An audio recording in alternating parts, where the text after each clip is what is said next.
Let me ask you something. Be honest. Have you ever done everything right and still lost?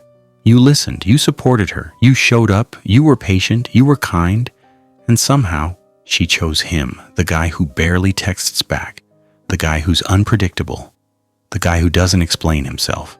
And you're left staring at your phone thinking, what did I do wrong? Here's the promise. If you stay with me until the end of this video, you'll finally understand why nice guys finish last. And more importantly, how to stop being invisible without becoming someone you hate. Picture this. It's a Tuesday night. You're making dinner alone again. You checked your phone 3 times already. No reply. Earlier today, she told you she was busy. You said, no problem. Take your time. Because that's what a good guy does, right? You don't want to pressure her. You don't want to be controlling. You don't want to be that guy. So you swallow the disappointment. You tell yourself you're being mature. But deep down, something hurts. And you don't say it out loud, but you feel it. I give so much. Why am I not chosen?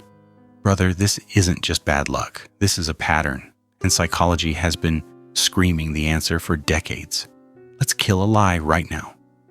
Nice guys don't finish last because they're kind. They finish last because they're afraid. Afraid of conflict, afraid of being disliked, afraid of losing approval. So they trade honesty for harmony, desire for safety, boundaries for acceptance. They don't say what they want. They say what they think will keep the peace. And that's where the collapse begins. Because attraction doesn't grow in comfort, it grows in tension. Let me tell you about Daniel. Daniel was the definition of a good man, hardworking, loyal, thoughtful. He remembered birthdays, he helped her move. He stayed up late listening to her vent about other men. He was always there, always available, always understanding. She'd cry on his shoulder, then go sleep with someone else. And Daniel would tell himself, she just needs time. No, she didn't need time. She needed polarity, and Daniel erased it. Here's what psychology shows us. Attraction isn't built on kindness alone. It's built on self-respect. When you're nice at the expense of yourself, you send a message without speaking. My needs don't matter. And the human brain notices. Not consciously, emotionally. She doesn't think, I don't respect him. She feels it, and feelings drive behavior. You become predictable, safe, emotionally flat, like elevator music, pleasant, forgettable.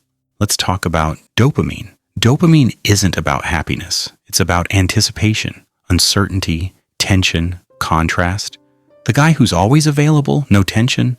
The guy who has his own life, his own direction, his own standards. That creates friction. And friction creates fire. Nice guys eliminate friction. They smooth everything over. And in doing so, they kill desire. You listen, you agree, you accommodate, you disappear. This part hurts, but you need to hear it. Women don't reward sacrifice. They didn't ask for. Read that again. When you give without being asked, when you overextend, when you self-abandon, it doesn't register as love. It registers as weakness, not because women are evil, but because biology doesn't respond to martyrdom. It responds to strength. Nice guys don't finish last because the world is unfair. They finish last because they hide. They hide their anger. They hide their desire. They hide their boundaries. They say it's fine when it's not. They smile when they're hurt. They hope being good will earn love. Love isn't earned like a paycheck. It's felt. And feelings don't respond to fear. A nice guy is like a house with no walls.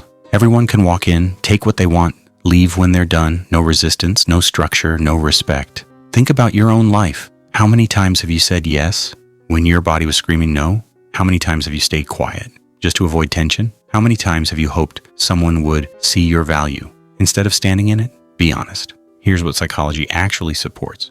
Attraction grows when you have boundaries, you tolerate discomfort, you say what you mean, you risk disapproval, not cruelty, not manipulation, clarity. A man who says, I don't like that. A man who walks away when disrespected. A man who doesn't negotiate his worth. That man creates gravity. This isn't about becoming cold. It's about becoming solid. Nice guys float. Grounded men stand. Nice guys ask, is this okay? Grounded men say, this is who I am. And here's the paradox. When you stop trying to be liked, you become attractive. Daniel changed. Not overnight, not dramatically. He started saying no. He stopped over-explaining. He walked away from situations that drained him, and something strange happened. People leaned in, women noticed, respect followed. Not because he became an asshole, because he became real. If you stay a nice guy long enough, you don't just lose relationships, you lose yourself. Resentment builds, anger leaks, bitterness takes root, and one day, you won't recognize the man in the mirror. So no, nice guys don't finish last because they're kind. They finish last because they forget themselves. And the moment you remember who you are, the game changes. If this hit you, sit with it. And if you want more truths no one wants to say out loud, subscribe, because comfort lies, but clarity sets you free.